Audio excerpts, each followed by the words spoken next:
زندگی کے کسی بھی فیصلے سے پہلے یہ ضرور سن لیں، اسلام نے ہمیں شادی، نوکری، کاروبار، سفر، گھر یا گاڑی خریدیں یا نہیں وغیرہ غرض ہر کام کے بارے میں رہنمائی کے لیے جاہلیت کی طرح بدشگونی لینے یا کاہن و عاملوں سے فال نکلوانے کی بجائے اللہ تعالیٰ سے استخارہ کرنا سکھایا ہے۔ جابر بن عبداللہ رضی اللہ تعالیٰ عنہما سے روایت ہے کہ فرمایا، رسول اللہ صلی اللہ علیہ وآلہ وسلم ہمیں ہمارے کاموں کے بارے میں اس طرح سے استخارہ سکھلایا کرتے تھے جیسے قرآن مجید کی کوئی صورت سکھاتے تھے، اور فرماتے، اگر تم میں سے کسی کا کوئی کام کرنے کا ارادہ ہو تو 2 رکعت نفل نماز فرض نماز کے علاوہ ادا کرے، پھر یہ کہے، اللهم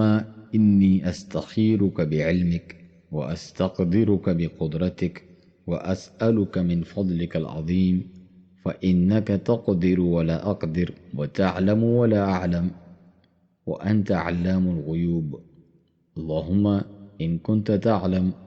أن هذا الأمر خير لي في ديني ومعاشي وعاقبة أمري عاجل أمري وآجله فاقدره لي ويسره لي ثم بارك لي فيه، وإن كنت تعلم أن هذا الأمر شر لي في ديني ومعاشي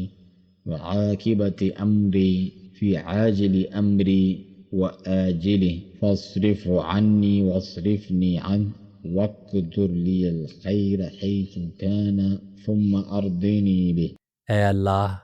میں تجھ سے تیرے علم کے ساتھ استخارہ یعنی خیر کو اختیار کرنے میں رہنمائی طلب کرتا ہوں،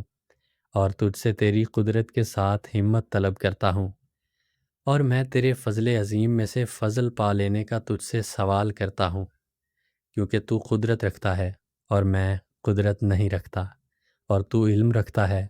اور میں علم نہیں رکھتا، اور تو تمام غیبوں کا خوب جاننے والا ہے۔ اے اللہ، اگر تو جانتا ہے کہ یہ کام میرے لیے میرے دین، میرے معاش اور میرے انجام کار کے لحاظ سے،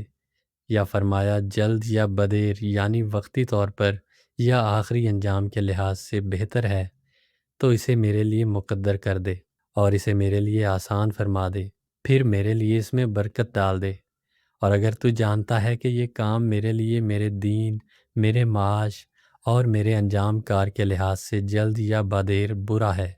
تو اسے مجھ سے دور کر دے اور مجھے اس سے دور کر دے، اور میرے لیے بھلائی مقدر کر دے جہاں کہیں بھی وہ ہو، پھر مجھے اس پر راضی بھی کر دے۔ یہاں اپنے کام کی دل سے نیت کر لے یا نام بھی لے سکتا ہے۔ استخارہ خود وہ انسان کرے جس کا مسئلہ ہے، یا وہ انسان جس کا براہ راست اس سے تعلق ہے، جیسے باپ کا استخارہ کرنا کہ میں بیٹی کی فلاں جگہ شادی کروں یا نہ کروں، دوسرے عاملوں اور مولویوں سے پیسے دے کر یا مفت استخارہ کروانا بدعت و گمراہی ہے۔ نماز استخارہ ممنوعہ اوقات کے علاوہ کبھی بھی پڑھی جا سکتی ہے، اور دعائے استخارہ سلام سے پہلے، نماز کے اندر یا سلام کے بعد نماز سے باہر بھی پڑھی جا سکتی ہے۔ اطمینان نہ ہونے پر ایک سے زیادہ مرتبہ بھی پڑھی جا سکتی ہے۔